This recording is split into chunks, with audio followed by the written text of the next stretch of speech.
Face à une équipe de Montpellier toujours invaincue en 2014, le LOSC doit confirmer après sa victoire à Ajaccio pour conserver sa 3e place. René Girard récupère Pape Souaré mais sera privé de Rio Mavuba blessé ainsi que de son défenseur central Simon Kier qui a dû déclarer forfait peu avant le coup d'envoi.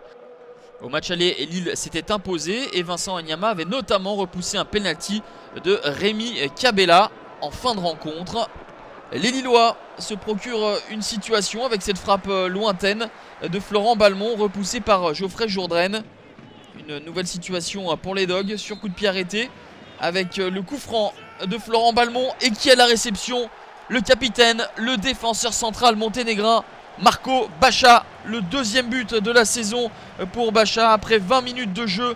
Lille mène 1-0. Les Lillois avaient été quelque peu malmenés en début de rencontre, mais c'est sur phase arrêtée qu'ils parviennent à faire la décision et tromper la vigilance de Geoffrey Jourdain. Quelques instants de flottement dans la défense de Lille, mais Anthony Mounier ne peut en profiter aux plus grandes dames de Roland Courbis. Un coup franc tiré justement par Anthony Mounier à la réception Daniel Congré, mais quelle parade somptueuse de Vincent Enyama.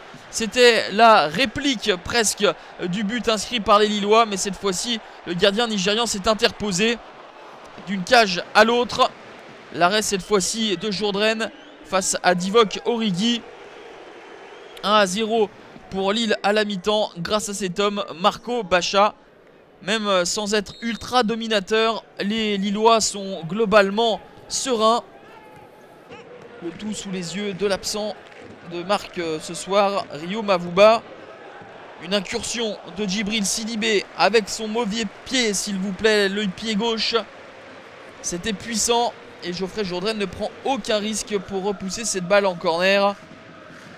Un corner justement tiré par Pape Souaré avec la tête de Baccia, celle de Rosenal, ça rebondit sur la barre et c'est Nolan Roux qui a suivi à l'intérieur d'une défense montpelliéraine complètement apathique, battu à 3 reprises sur une seule et même séquence. Nolan Roux marque ici son 7e but de la saison, le tout après 11 matchs de disette.